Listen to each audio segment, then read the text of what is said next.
Look at that, 6,000 RPM. Ladies and gentlemen, today is somewhat of a sad day. We're in a 2025 Ram 1500, but as you guys can hear,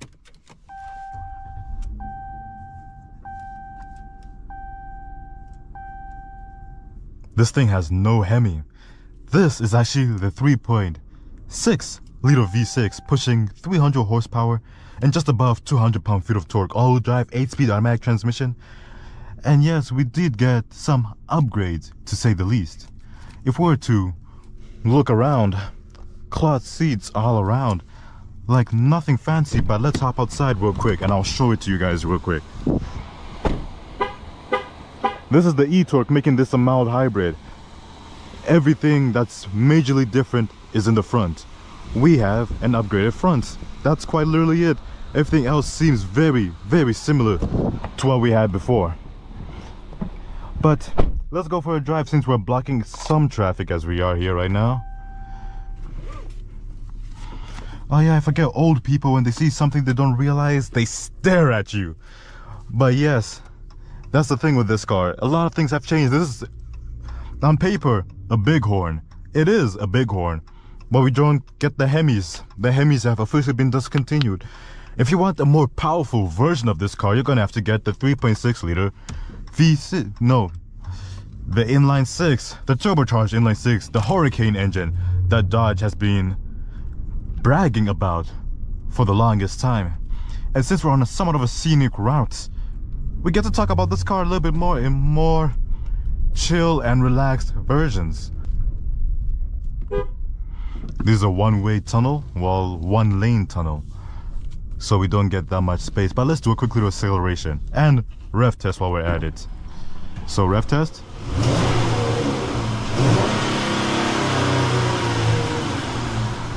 The engine revs up to 7,000 RPM when you decide to fully ring it, but with quite quick little acceleration.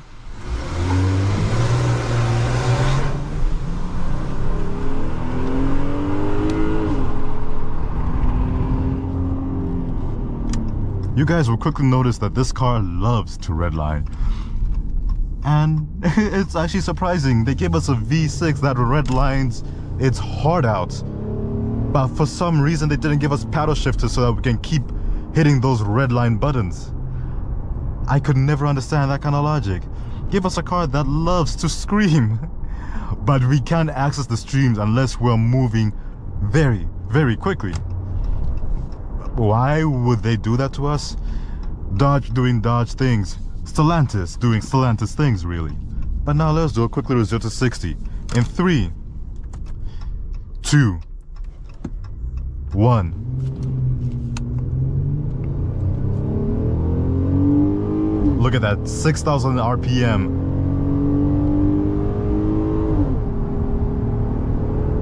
And we've hit 60 and we're trying to merge onto the highway.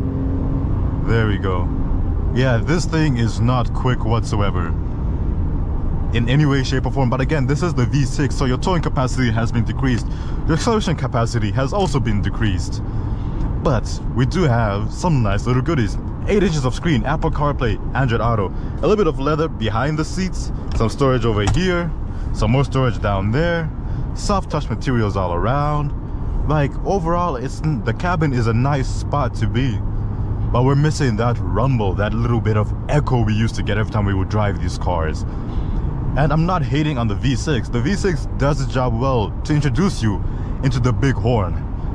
But you can't have a big horn when you just have an inline or a V6. People miss their Hemis. This thing, well, Dodge has always been one of the most bought vehicles out there. Look at that. It was redlining all the way up to 7,000 RPM, but we weren't really moving anywhere quick. The transmission is honestly perfect. The transmission, I won't change a thing about the transmission. The insulation in this thing wouldn't change a thing. A lot of things about this car is actually well curated for simple highway driving without towing anything. Now let me overtake this truck real quick. We don't have blind spot monitoring, we don't have lane keep assist, but we do have adaptive cruise control that I'll get ready and set. There we go. So adaptive control has been engaged, but the thing is, as much as I really love everything else about this truck, the engine is what I miss the most. Call me a sucker, really, but I just can't get over it. Sucks, I know. And even in the inline 6, that engine is honestly pretty good. It's a Hurricane engine. It has turbos. You could upgrade it, probably more capable than the Hemi. But there's always something about a rumble that you will miss. That iconic rumble may be gone from us for a bit, and I think I've heard rumors that in 2026 the Hemi might be coming back. So I'm honestly really looking forward to that. That will be a good time for car enthusiasts for the Hemi to come back once again. It may not come back for the Charger and the Challenger models, but at least it is coming back for the trucks and the Durangos at least. Now let's talk about cabin feel. Suspension is honestly soft, and it's not as heavy as I would expect it. The steering is very, very easy, really, which is surprising. You would expect the truck of this caliber and this weight to be for you to grow your biceps as you try to maneuver this thing, but it's really not bad. It's not light enough to use your pinky, but you could move it around. Simple, really. I love it.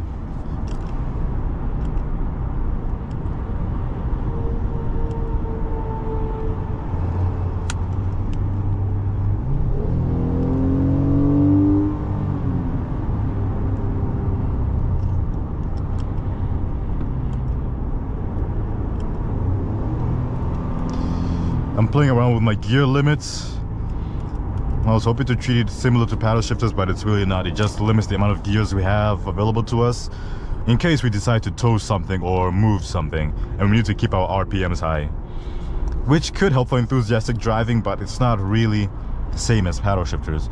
Again, this is the Bighorn. This thing is meant for the worker. This is the working class of Ram, out here to just simply provide to you a service that will get you from point A to point B, give you more than enough power than what you would really need, and just be there to tow some stuff for you. Though I would really like to test and review the inline 6, the RHO for example, the one that's supposed to replace the TRX. I want to see what kind of nastiness they've managed to stuff into that car essentially, which I'm honestly expecting a lot, because this is still the same Pentastar V6 we've had for a minute now. I want to test out the new one. So if you are looking to get this Ram, for example, things to look out for, really not much. Just look at any other generation of the Pentastar V6. Any problems that has, this one has obviously been upgraded and improved upon. But you're not getting this truck for the engine, at least in this specific spec. You're getting it for the cabin, for the look, for the size, for the space in this thing. That is why you'd get a truck like this. And this Ram logo, you can see how multi-dimensional this thing looks. It's actually a nice looking logo. I love this one. Compared to the previous generation, this one looks excellent. Looks really, really stylish, and I wouldn't say elegant, but robust is probably the better word to use.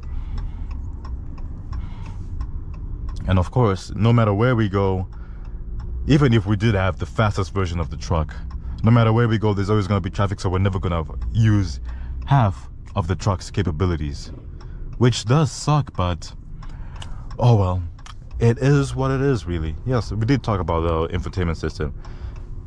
The Uconnect seems to be improved now. It responds quicker, which is honestly why we need it, because from time to time people always make fun of the Uconnect for being the slower of the infotainment systems. But we're gonna keep it into first gear and just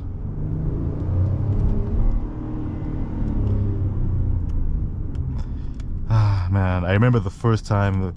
Okay, the thing about this, the Bighorn, I remember the first time I drove, let's say the first generation of the Rebel, and I heard the Hemi. Like, okay, let's go back a couple steps backwards real quick. I remember the first time I drove a Ram truck. It was a Rebel, one of my very, very first videos on this channel. And that Rebel had a sport exhaust. No, it was a let me dig into memory lane real quick. Yes, it was a Ram GT Sport with a sport exhaust. And I remember the first time I heard that thing start up, like that rumble made me fall in love with the Hemis. That was my introduction to the Hemi.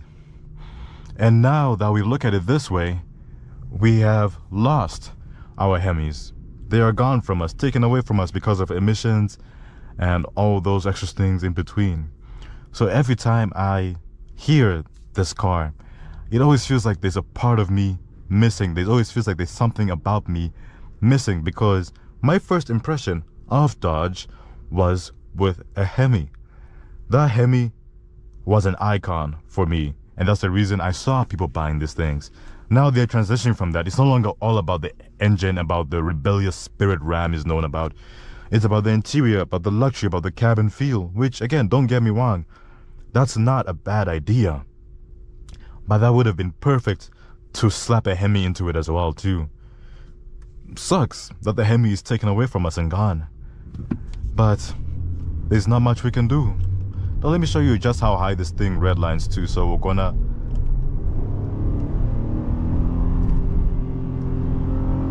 $5,000, $6,000. Yes, this thing likes to redline. But in search of gold, we lost a very good diamond. And I really hope they bring back the Hemis. I really, really do hope they bring back the Hemi. No hate to the inline 6 or the Pentastar V6. Those are great options. But make them another option besides just the Hemi, you know? That would be excellent.